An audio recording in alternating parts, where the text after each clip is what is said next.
everyone. So I wanted to hop on here this week since we're getting ready to start a new year and talk about how I got started in real estate, but not the career of real estate, but the owning of real estate. I think it hopefully will help somebody in purchasing their first home, how to do it, what I did, and how to leverage it into your second home or a rental or whatnot. So I decided pretty young that I wanted to own a home. I think I was around 19, 20 years old when I just got a bug in my system that I wanted to purchase a house. I was actually living in Houston, Texas at the time. Now I looked into houses where I was living in Houston, Texas, as well as my hometown, which was Las Vegas, Nevada. And looking into both the houses as far as what you could get, bedroom, bath-wise, size, etc., they were very compatible in prices. The big difference though, when I learned more about the actual payments, was property taxes. Now, property taxes in Las Vegas, Nevada are around 1%. Now in Houston, Texas, the property tax was 3.5%. So that $100,000 house that you're paying $1,000 a year in property taxes on in Las Vegas, Nevada, you're paying $3,500 a year in Houston, Texas, which really affects your monthly payment tremendously. So even though I was living and working in Texas, I decided I would purchase my home in Las Vegas, Nevada. Here's where I'm gonna get a little funny in how I ended up actually obtaining it. I'm a huge believer in manifesting things, and that's exactly what I did back then. Whether I knew or not I was doing it, I'm not quite sure. I wanted that house. I didn't have any money for a down payment. I could afford the monthly payments because they weren't much different than the rent I was paying. It was a little higher, but and back then my interest rate, 9.5%, which was better than my parents when they got their house at 13%. So I thought it was a good interest rate. I didn't want to worry about how I'm gonna get my down payment or how I'm gonna afford the monthly payments because I would have to move from my job in Texas to my job to get a job in Las Vegas to afford this. I lived and breathed it. I really did. I went home to visit my family, usually 3 to 4 times a year. And during that period, I would look at houses. I would go out, and there in Las Vegas, they had model homes. So you'd have a tract of homes, and there was a model home that you would go in, or 4 model homes that you would go in and take a look to see which one you want. I would go into our model homes every single time I was back there. I would have brochures.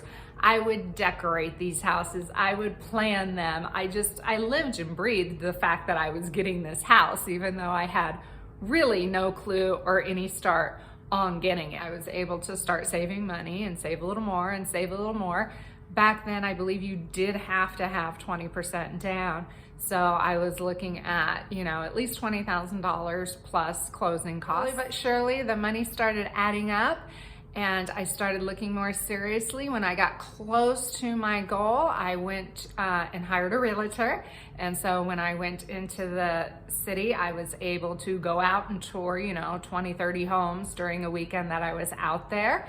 And it's funny because when she brought me out, we must have looked at around 60 homes, but I ended up buying the very first home she showed me. I just wanted to make sure because I was so nervous, and it was my first purchase, and it was just me. I wasn't married. I didn't have a boyfriend, anything like that. My parents weren't helping me. So yeah, it was just me out there looking with my realtor. I trusted her a lot. We found a house for $120,000. I was shy on my down payment. I wasn't expecting to spend that much, but I happened to mention it to a very good friend of mine, and they helped me out with that, and I bought it, and it was great. Now, since I was starting a brand new job in Las Vegas, moving from Texas, the mortgage was really tight, so I did a house hack, which I didn't even know about that it was a house hack back then, but I rented out bedrooms. And then after I lived in that house for a few years, I decided to start my own business in California. I rented out that house. I rented the whole house out to a family. The rule is, and I knew this at the time, you had to live in the house for 2 out of 5 years in order for you not to pay capital gains on any profits that you make. I took the house out until I reached that 5-year mark. So these people were paying my mortgage for 2.5, 3 years, and I was making the equity on it. I ended up selling it for $120,000 profit, and I took that money and turned around and purchased a house in California. And the funny thing is that my realtor, who I happen to work right next door to now, but my realtor then showed me probably another 30, 40 houses, but I bought the very first one he showed me again. It was a little bit of a sticker shock though. Same square footage, same kind of lot size, although it was like $400,000 more or something like that. But I was able to take a big chunk of change, throw that money down on the new house. I was planning on, once again, living in it for 2 years, fix it up, and then either rent it out or most likely sell it. So after the 2 years was up and I fixed up the house, you know, exactly like I liked it, but I knew other people would like it too. I had my realtor come back and let me know what he would list it for. If I would have listed it at that point, I would have made a profit of about $150,000. But I really fell in love with the neighborhood. I fell in love with the city. This was in Cyprus.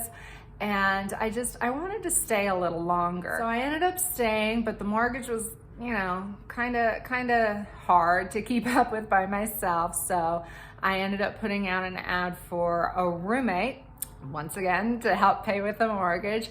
And I had somebody come in and help me. And that turned out to be one of the best decisions I've ever made, because that roommate turned into my husband. 17 years later, I still own the home, and we've been married for 15 years. So that worked out pretty good. That is my house story, and all of this happened before I ever became a realtor. When I decided to switch careers again, I got into real estate honestly 100% because of my own journey. I wanted to help people get into a house. I wanted to have them achieve the dream that I achieved and make the money that I have. And it's such a sense of security now that I'm paying, you know, less than I would to rent a 2-bedroom apartment to live in this beautiful house. I have hundreds of thousands of dollars in equity that I know I can use in retirement.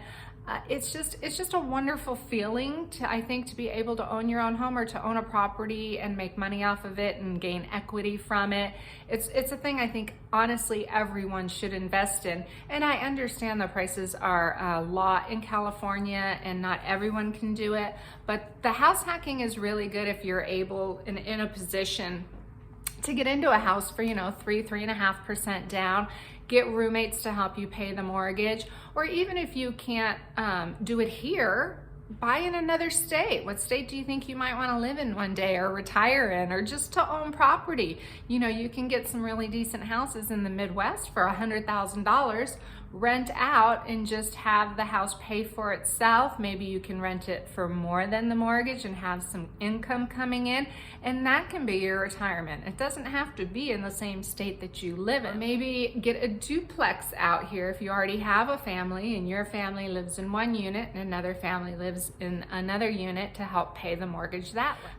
But that's why I got into this business, because I really wanted to help people be able to achieve this, because I really think it's one of the most important investments you can do in your life. And I'd love to help you do it if you haven't done it, or if you're in something that you don't like and want to get into something else. I'd be honored to share that journey with you. I hope you have a great new year.